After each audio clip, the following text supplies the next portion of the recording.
Hello mga person! Nandito na naman si Mommy Nika nyo.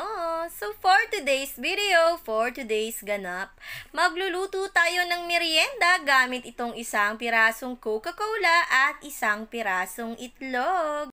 Sa isang mixing bowl nga ay magbibit tayo ng isang itlog. Panoorin nyo to hanggang dulo dahil pwede nyo rin itong pang negosyo, hindi lang ito basta pang merienda. At talaga namang makakatipid ka sa way na ito. Marami ka nang maluluto sa isang pirasong itlog at isang pirasong Coca-Cola, Bekenemen. So ayan, babatihin lang natin yung isang pirasong itlog hanggang sa matapos tayo at maglalagay na tayo ng kalahating cup ng Coca-Cola. Kaya 2 cup yung nakita nyo dyan sa video dahil yung measuring cup ko dyan ay 1/4. So 1/4 plus 1/4 is equals to 1/2. So, ayan na nga mga person, minix-mix all together ko lang sila and naglagay nga ako ng all-purpose flour. Isang cup na all-purpose flour. At syempre, para mas masarap at mas malasa, maglalagay tayo ng 2 tablespoon of cheese powder. Ayan, napakasarap niyan dahil ma-cheesy. Maglalagay din tayo ng 1 tablespoon of oil. Ayan. And then, next naman, i-mix all together lang natin hanggang sa magsama-sama na sila at matunaw na itong mga ingredients. At wag nga rin pala nating kakalimutang maglagay ng 2 kutsarang asukal dahil magdadagdag yan sa pampalasa dito sa ating merienda for today's video and for today's vlog. So, yun nga mga person, nakita nyo naman ay minimix all together ko na nga ang ating mga ingredients para magsama-sama na sila all together at maging masarap ang ating merienda for today's video. Halu-haluin lang natin tong mabuti hanggang sa wala nang matirang mga buo-buo at ayan na nga mga person, nakatapos na nga tayo at saka nga pala ako maglalagay ng baking powder. So ayan na nga mga person, naglagay tayo ng 1 tablespoon of baking powder and then we will mix it sa ginawa nating mixture at siguraduhin lang natin itong matutunaw ng mabuti hanggang sa wala na ngang matitirang buo-buo. Ayan, minix-mix all together ko pa nga siya ng bonggang-bongga para mas maganda yung pagkaka-texture niya. Hanggang sa maging ganito na nga yung kaniyang itsura at eto na. Natapos na ang ating mixture, punta naman tayo sa pagluluto. Ayan, ipiprito natin siya sa konting mantika. Konting mantika lamang lalo na't non-stick pa naman ang gamit natin kaya binrush-brush ko na lang yung mantika dito. So ayan nga mga person, mas masarap nga siguro kung meron tayong butter or margarine, doon natin siya ipiprito. Pero dahil wala nga tayong butter at margarine ngayon, mantika na lang ang gamitin natin.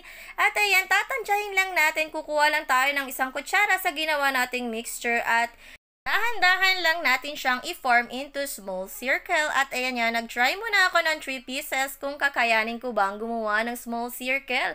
At sa wakas nga ay ayan, ang ganda naman ang kinalabasan. Mabilis lang itong maluto kaya naman dapat ay mahinang-mahina lamang yung apoy na gagamitin natin upang maiwasan ang pagkasunog ng ating merienda for today. Marami na tayong maluluto at magagawa dito, kaya naman perfect na perfect din itong pang negosyo dahil malaki ang kikitain mo dito. So, natapos na nga ako sa first trial, kaya naman malakas na ang loob kong mag second trial at 5 na nga ang isasalang ko dyan. Bumuo ko ng 5 small circle at nagkasya naman at hindi naman sila nagkadikit-dikit. So, ayan nga mga person, gaya nga ng paalala ko, dapat mahina lang ang apoy para hindi agad masunog. Huwag tayong masyadong excited maluto. So, ayan nga mga person, so nakikita na nga natin medyo nagbabubbles-bubbles na yung ibabaw niya. Kailangan na natin yung baliktarin. So, ayan, napakasarap talaga nito at magugustuhan ito ng inyong mga kids. Makakatipid tayo sa pang-merienda at habang nagluluto nga ako, ayan, tingnan nyo, hindi pa ako tapos dyan pero madami na akong nagagawa. Kaya naman, tikman muna natin. Yummy! Napakasarap naman yung luto mo, mga minika. Siguradong magugustuhan ito ng mga kids mo. Kaya naman kayo, mga kamamis ko dyan, mag-try na rin kayo. Tipid hacks ng ating merienda.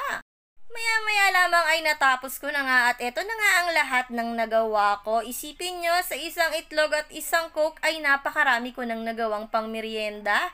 O ano pang hinihintay mo? May oras ka pa para magluto ng merienda dahil napaka-easy at napakabilis lang nitong gawin.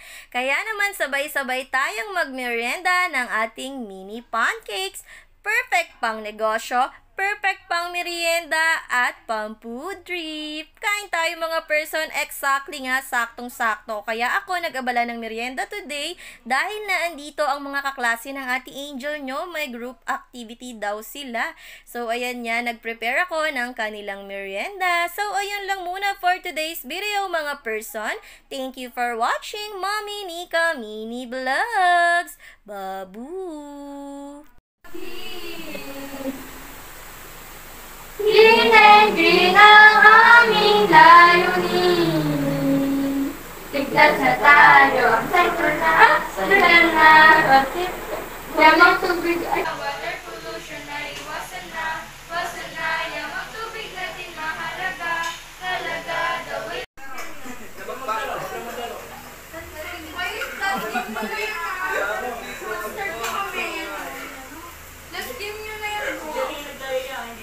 Oh, ang galing mo naman.